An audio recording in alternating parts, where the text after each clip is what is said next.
As we kickstart a new week, is breakfast really the most important meal of the day? It's an important day for West Bengal as voting begins for local bodies, an election marred by violence and controversy. Also ahead, you may be an exit poll skeptic, but this is the broad trend as spelt out by 7 exit polls. JDS could play a key role in government formation. 5 polls project BJP as the single largest party in a hung house. And former Prime Minister Nawaz Sharif admits to his country's role in the 26/11 Mumbai terror strikes. It's Monday, May 14th.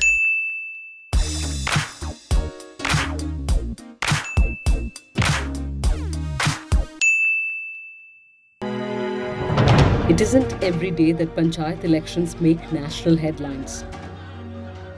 But the run-up to the contest for control of West Bengal's local bodies has not only been bloody, but has also been marked by many dubious firsts.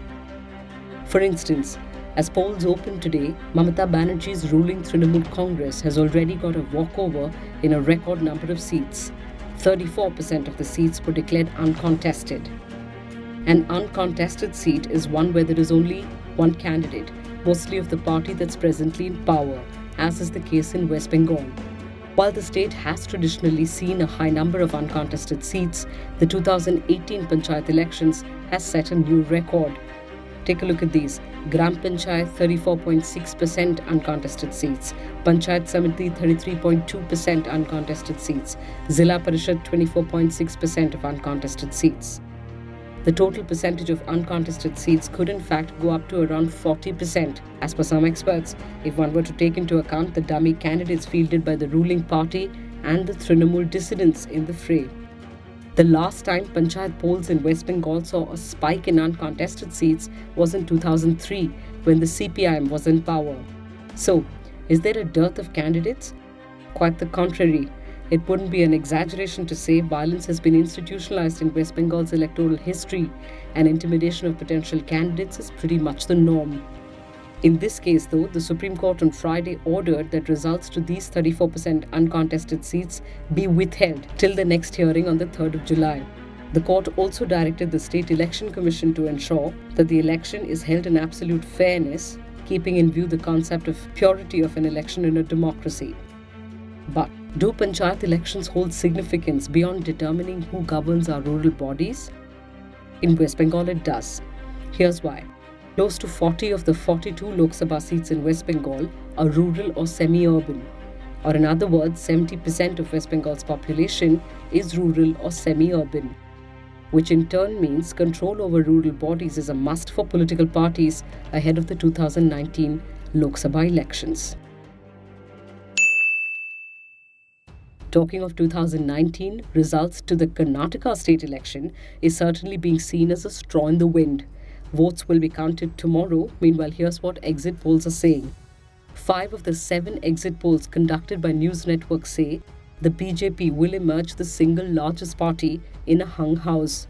The Times Now Chanakya poll gave the BJP a simple majority with 120 seats. It gave the Congress 73 and the Janata Dal Secular 26. Interestingly, Times Now survey with VMR said the Congress would emerge the single largest party in a hung house with 97 seats, followed closely by the BJP with 94.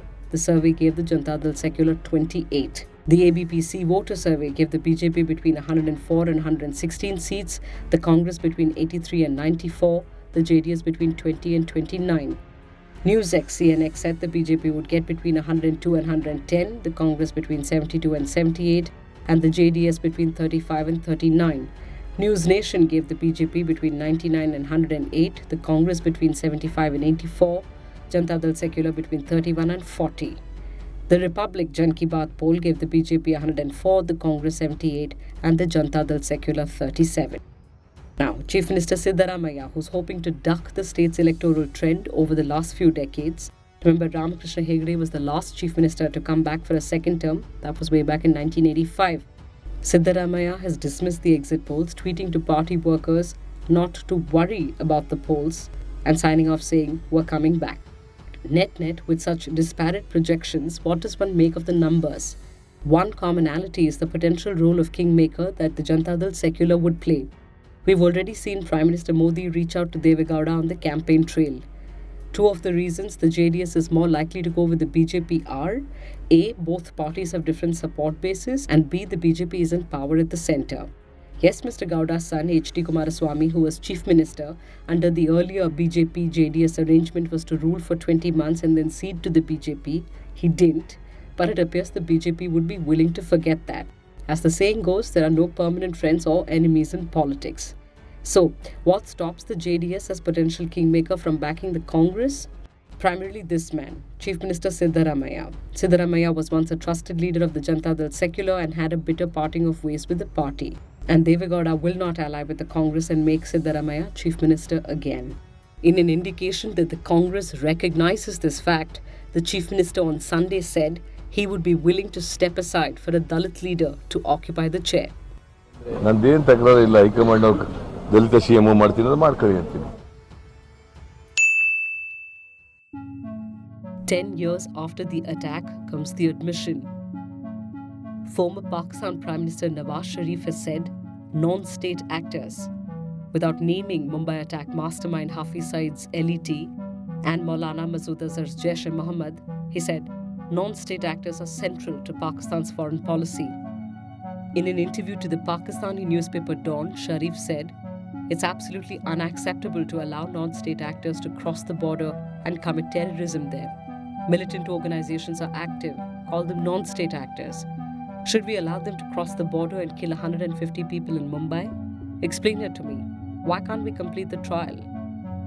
He was, of course, referring to the farcical trial underway in Pakistan. The 26/11 Mumbai attack case is being tried in a Pakistan anti-terrorism court since 2009. 9 different judges have heard the case so far. Last month, Pakistan removed its chief prosecutor in the case for not towing the government line. Hafiz Saeed, the mastermind of the Mumbai attacks, was released in December last year and is even considering contesting elections this year. Special Public Prosecutor in the 26/11 attacks case, Ujjwal Nikam, responded to Nawaz Sharif's admission, asking why he didn't do much to expedite the trial when he was Prime Minister. The only logical answer is that he was helpless because his government was influenced and was working under the wishes of the Pakistan Army and the Inter-Services Intelligence. To skip or not to skip? Breakfast. That would probably be Hamlet's dilemma had he lived today. With work and sleep schedules capsizing, skipping breakfast has become as common as these articles that suggest that skipping it leads to obesity. The justification goes, if our body is low on energy as the day progresses, our natural inclination is to binge on foods that will rectify this deficit. That's sugar-rich, fatty foods, which will lead to an inevitable weight gain. But that's mostly an assumption. According to this 2013 study, the link between breakfast and obesity lacks scientific evidence. In another study, researchers found that on days their subjects skipped breakfast, their bodies broke down more of their stored fat reserves. That may sound like a good thing, but it suggests an impairment in the body's ability to switch between burning fat and carbohydrates, which may, in the long term, raise the risk of obesity and type 2 diabetes. Just like the junk some of us eat when we do eat breakfast. And that's what's common between all these studies when it boils down to eating or skipping a meal is more what you eat than if you eat. And we're talking something like that balanced diet chart we learned about in middle school. So, conclusion, your metabolism and blood sugar control is better in the morning than in the evening and night, so it makes sense to eat a healthy breakfast earlier in the day. Just like you catch your favorite news show earlier in the day, your morning fix, which is 70% facts, 20% analysis, and 10% of humor, brewed fresh every morning.